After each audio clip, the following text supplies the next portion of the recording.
Hello and welcome to Sunday Chat for the first Sunday of Advent, which happens to be December 2nd, 2018. And with this first Sunday of Advent, we begin a new liturgical year and a new pace. And ideally, it's not the pace of frenetic activity. Of course, the outer world is busily pursuing shopping and partying and all the outer kinds of celebrations for Christmas, but on an inner plane, Advent is really about waiting, it's about preparation, it's about making time for stillness and reflection and doing some kind of spiritual overhaul, you might say, not with the deep penitential focus of Lent, but rather as a form of preparation. The difference between cleaning house, you might say, well, that's Advent, and sometimes with Lent it's moving house or moving home. Lent is far more radical and drastic, and Advent is a very much more gentle time where the preparation is more preparing oneself to welcome the Christ at Christmas. And not just the child Jesus whose birth we celebrate, but rather the adult Christ who has come into the world and will, as Christians believe, come again at the second coming, also called the Parousia. So how do we go about this spiritual overhaul? Well, in the first place, slowing down at a time when the outer world is saying speed up. And so on an outer plane, we may be shopping till we drop, or staring online at online inventories. Macy's is one of my places of choice because of all the sales, and it's easy to become glued to the screen and lose track of time and become obsessed with getting the latest bargain, the latest find, looking for Black Friday deals every day of the week. And so sometimes computer shopping, online shopping takes over as a form of frenetic activity. I'm not sure which is the healthier. Certainly if one shops in a real kind of way, you go off to the stores with your shopping bag, at least you get some exercise and perhaps run into the Salvation Army and can donate a few coins. Whereas online it's far more self-absorbing and fewer opportunities to interact with anyone, really. It's a solo activity, and at the end of the day you might be pleased with your bargains, but has it made you, or has it made me, any happier or any more fulfilled or successful at what we do? So Advent then is this time for, as I said, slowing down and reflection, and also for taking inventory, but also for asking ourselves, how is it we live out of our Christian commitment? Because Advent is a time for examining discipleship. Advent is not the time for focusing on the child in the manger. That's Christmas. Rather, this is a time for encountering the adult Christ and asking, where is he calling us?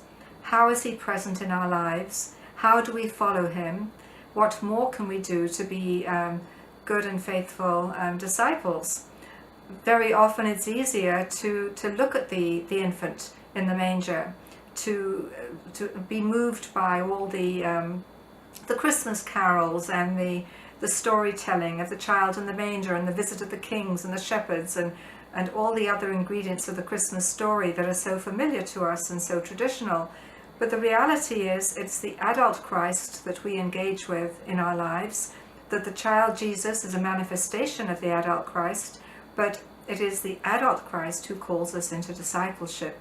And so then in Advent, our task is not so much sentimentality, even though enjoying Christmas carols and all the traditions of the season just makes for a richer experience, but our real focus needs to be, where is the adult Christ? How do we honor him? What is he calling us to? Does the adult Christ invite us to a deeper level of prayer? Does the adult Christ invite us to look at how we spend our time or to how we use our resources? Does the adult Christ invite us to evangelize others in some way or to volunteer our time? Where is he calling us? This is the time for listening, for deep listening. It's a time for examining our commitment. it's also a time for slowing down, because only when we slow down will we hear the voice of the adult Christ. Otherwise, if we don't slow down, all we're going to hear will be the jingles of Frosty the Snowman and Rudolph the Red-Nosed Reindeer, and we'll be caught up in all the buying of gifts and the wrapping of gifts and the eating too much and the drinking too much, and by the end of the season we will be much fatter and far less spiritual. So then on this first Sunday of Advent, we do have an opportunity to reflect on how the rest of the season is going to look. And one more word that I addressed in Sunday Bible Talk, and that is, as we move towards Christmas, perhaps we can find ways of observing a more environmentally conscious kind of Christmas, because I believe that is encountering the adult Christ.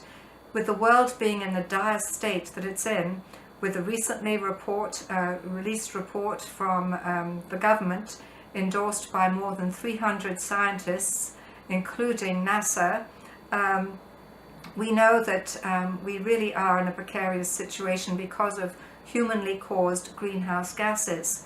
So perhaps there is a time and a way of basically doing our own part this Advent to be conscious of how we prepare for Christmas. This might involve refusing to use plastic, for example, or moving away from using plastic shopping bags, or it could involve turning off the lights when we're not in a room, especially the Christmas tree lights, which also provide a fire hazard, as you might know. There are other ways as well, giving environmentally appropriate gifts, looking for ways of recycling old technology, making sure that when Christmas is over and done with, if we have a real tree, we recycle it for mulch, perhaps take part in a citywide incentive for recycling Christmas trees. But there are many ways we can observe the Christmas season that are more environmentally conscious, especially at a time when so many have so little or have lost so much. It seems appropriate to do what we can to reduce the suffering of the planet and the suffering of our fellow men, women and children. So on this challenging note, I leave you to enjoy the first week of Advent. I hope it is a successful time for you as you reflect on your own lives, and I look forward to being with you on the second Sunday of Advent, which will be following quite soon. Many blessings.